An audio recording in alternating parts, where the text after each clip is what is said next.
ఈరోజు టాపిక్ ఏంటి అంటే కొన్ని చూస్తుంటే రోజు రోజుకి బీపీ పెరిగిపోతూ ఉంటుందండి. మనుషులు డబ్బు కోసం, వ్యూస్ కోసం ఏమైనా తప్పుడు పనులు చేసినా మనం ఒప్పుకుంటున్నాం.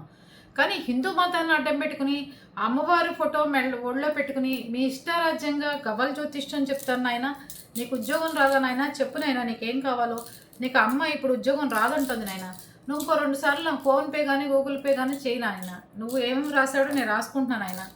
ఇది గవ్వల జ్యోతిష్యం. 6 పడింది నాన్న, నాకు తెలీదు.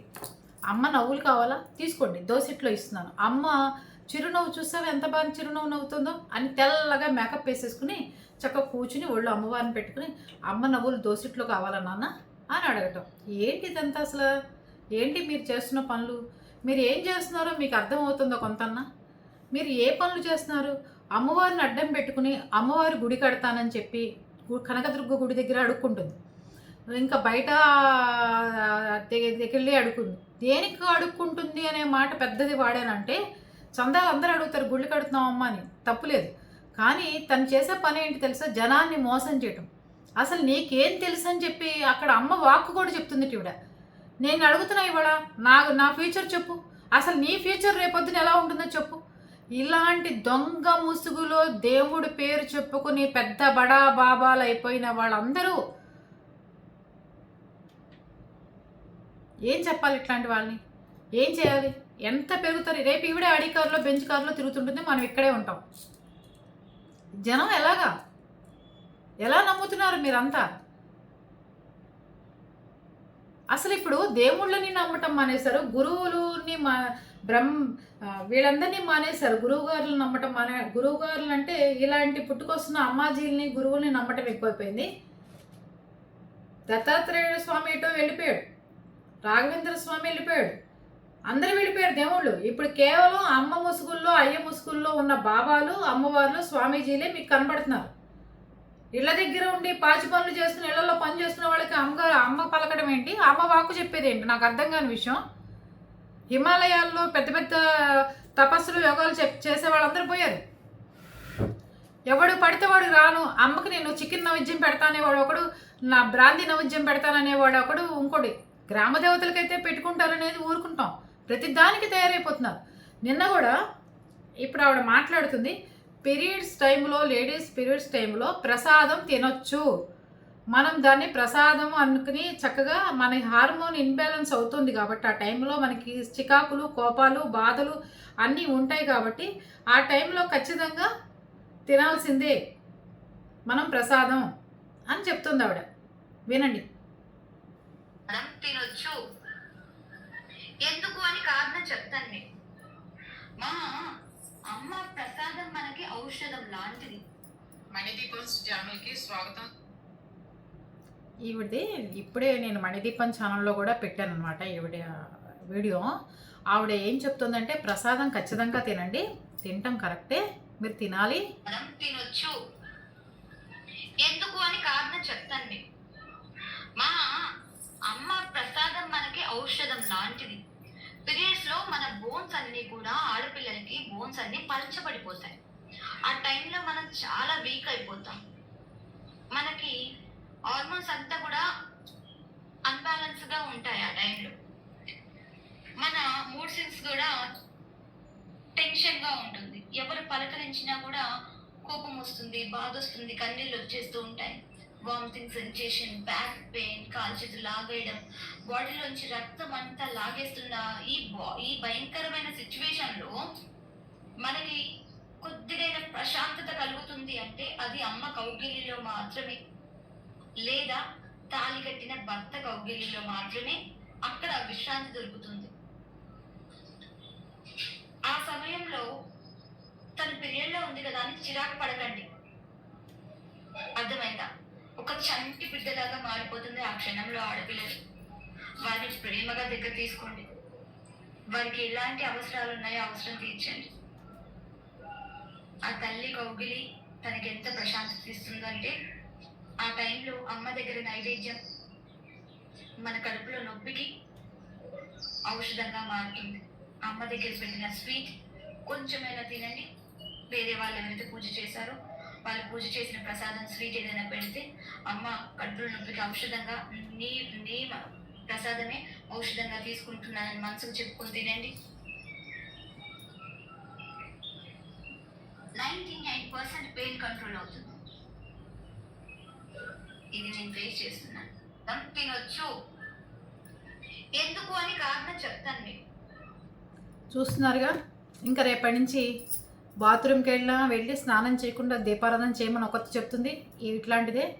ఇంకోటి డేట్లు వచ్చినా కూడా శుభ్రంగా దీపారాధన చేయమని చెప్తారు. ఇలాంటివన్నీ అనాథగా ఉన్నాయని చెప్తారు. ఎక్కడ నాకు తెలియదు ఇంతవరకు. 5వ రోజు చేస్తే కానీ అమ్మవారికి సంబంధించి దేవుడు దీపారాధన చేయటానికి కూడా ఇంట్లో పనికిరారు ఆడవాళ్ళు. ఇది ఇంకా వచ్చేస్తారు అనసూయ లాంటి వాళ్ళు. ఈ ఆడవాళ్ళని అడగదొక్కేస్తున్నారు. ఎవడు పనికిరాదని చెప్పాడు, రాజ్యాంగంలో రాసుందా, శాస్త్రంలో రాసుందా అని వచ్చేస్తారు. సిగ్గు శరం లేని బతుకులు చెప్తా నేను, వీళ్ళ గురించి చెప్తాను. అన్ని మతాల వాళ్ళు అన్నీ ఆచరిస్తున్నారు. వీళ్ళకేం పుట్టింది? పోనీ ఈవిడ తింటుందిట. ఈవిడ లలితమ్మ అని చెప్పుకుంటూ పూజలు చేస్తూ ఈవిడ తింటుంది. ఈవిడ అమ్మవాక్కు చెప్తుంది. ఈవిడ ఒక్కొక్క రోజు దేవుడి గుట్లో పూజ చేస్తుండగా ఈవిడికి డేట్ వచ్చింది. అది కూడా యూట్యూబ్లోనే చెప్తుంది. ఈవిడ నాకు ఇప్పుడే డేట్ వచ్చింది, నేను వెళ్తున్నాను, నేను స్నానం చేసి వస్తానని లైవ్ పెట్టింది. ఈవిడ ఒకరోజు నాకు పంపించారు మన వాళ్ళు. లైవ్ పెట్టి అమ్మవారికి దేవుడికి స్నానం చేయించి అమ్మవారిని ఒళ్ళో పెట్టుకుని ఇట్లాగే ఒళ్ళో పెట్టుకుని స్నానం చేయిస్తుంది, ఒళ్ళు కడుగుతుంది. అమ్మవారిని చక్కగా ఒక పీఠం మీద పెట్టుకుని స్నానం చేయించి ఆవిడని ఎంతో ఇదిగా చూస్తారు. అమ్మవారిని ఏ స్టేజ్కి తెచ్చారంటే ఇంకా ఆవిడ నా కూతురు, నా తల్లి, లేకపోతే నా ఇది, నేను ఒళ్ళో పెట్టుకుంటాను, నా పిల్లల్ని ఎలా చూస్తానో అలా చూస్తున్నాను అంటున్నారే కానీ అక్కడ ఏది మంచి, ఏది చెడు, ఏది నిష్ట, ఏదనేది వాళ్ళకి అవసరం లేదు, వాళ్ళకి అక్కర్లేదు కూడా. ఒప్పుకుంటున్నాం కదా ప్రతిదానికి. మనం హిందుత్వంలోకి వెళ్ళి ఎంతమందితో దెబ్బలాడతామని ఒప్పుకుంటున్నాం కదా, అది అయిపోయింది. అయితే ఆవిడ లైవ్ పెట్టినప్పుడే ఆవిడకి డేట్ వచ్చిందనమాట. అది కూడా డేట్ కూడా లైవే. ఇప్పుడు నాకు డేట్ వచ్చింది, ఇవాళ కుదరదు నాయన, నేను జ్యోతిష్యం చెప్పడం గవాల్ జ్యోతిష్యం కుదరదు నాయన నాకు, అందుకని నేను స్నానానికి వెళ్ళి వస్తాను అని చెప్పి లైవ్ ఆన్ చేసి పెట్టి ఈవిడి గారు అరగంట స్నానం చేసేదాకా లైవ్ రన్ అవుతుంది. ఇంకా గుడ్డి జనం కింద 200 మంది 300 మంది చూసేవాళ్ళు. ఏముంది, ఆడాళ్ళు నడుము కనబడ్డా, కాళ్ళు కనబడ్డా, గిన్నెలు తోముతున్నా, చెప్పులు తుడుస్తున్నా, బయట కళ్ళాపు జల్లుతున్నా చూస్తున్నారు. చూడకేం చేస్తారు, ఇంకా టైంపాస్ కాని వాళ్ళు ఉన్నారు కదా, చూస్తున్నారు. స్నానం చేసి వచ్చి ఇప్పుడు చెప్పండి ఆయన మీకేం చెప్పమంటారు, నీకు అప్పుడు ఎలా వచ్చింది వాక్కు, అసలు అమ్మ వాక్కు రావడం ఏంటి నాకు తెలియకడుగుతా. నాకు బోల్డ్ అన్ని వాక్కులు వస్తాయి. నేను ఎవరింటికన్నా వెళ్తే నాకు వెంటనే వాళ్ళ ఇంట్లో కలిసి వస్తుందా, కలిసి రాదా, వాళ్ళ ఇంట్లో పిల్లలు చదువుకుంటారా, చదువుకోరా, వాళ్ళకి పిల్లలు పుడతారా, పుట్టరా, నాకు కూడా బోల్డ్ తెలుసు. చెప్పమంటారా ఎప్పటి నుంచి కూర్చుని చెప్పమంటారా? ఎవరైనా పిల్లలు లేని వాళ్ళు ఉంటే వాళ్ళకి పిల్లలు పుడతారని ఖచ్చితంగా నేను చెప్పానంటే పుట్టి తీరాల్సిందే. చెప్పమంటారా? అట్లాంటి జ్యోతిషాలు అట్లాంటివి చేసినవి రుజువు చేయమంటారా? పోనీ నన్ను ఎవడన్నా హింస పెడితే వాడిని తిట్టానంటే వాడు గ్యారెంటీగా చచ్చిపోతాడు. అలాంటి రుజువులు ఎక్కడన్నా ఉన్నాయి చూపించమంటారా? ఏంటిది మరి అన్యాయంగా ఉంది, ఏంటిదంతా అసలు? ఆవిడకి ఇవాళ నాన్న గవ్వలేసానన్నా నీకు ఉద్యోగం రాదంటుంది, రేపు ఫోన్పే గూగుల్ పే మళ్ళీ 2వ రౌండ్ చేయాలి వీడికి, చేస్తే ఆ పని వచ్చేస్తుంది. అప్పుడు చెప్తుంది తొందరలో వస్తుంది నాయన ఉద్యోగం, ఓపిక పట్టు, తొందరలో నీకు అన్నీ జరుగుతాయి నాయన. ఏంటండి ఎక్కడికి పోతుంది సమాజం? అసలు వీళ్ళంతా ఎవరండి అసలు? నిన్న అమ్మవారిది పెట్టుకుని వాళ్ళు వరలక్ష్మి వ్రతానికి కూడా ఇలాగే చేశారు. ఈవిడ ఎందుకు అని కారణం చెప్తాను మీకు. మా అమ్మ ప్రసాదం మనకి ఔషధం లాంటిది. పీరియడ్స్ లో మన బోన్స్ అన్ని కూడా ఆడపిల్లలకి బోన్స్ అన్ని పలచబడిపోతాయి. ఎందుకు అని కారణం చెప్తాను మీకు.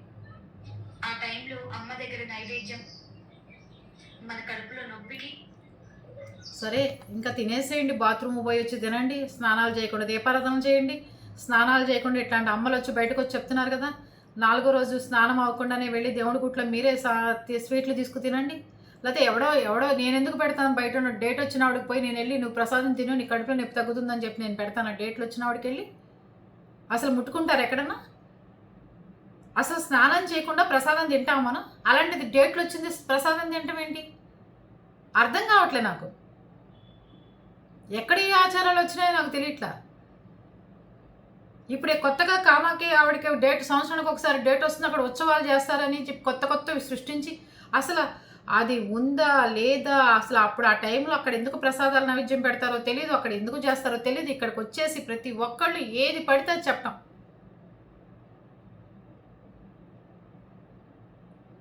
తింటే తినేసేయండి, ఇంకెందుకు? ఈవిడ చెప్తుంది కదా, ఈవిడ చెప్పిందే జరుగుతుంది కదా.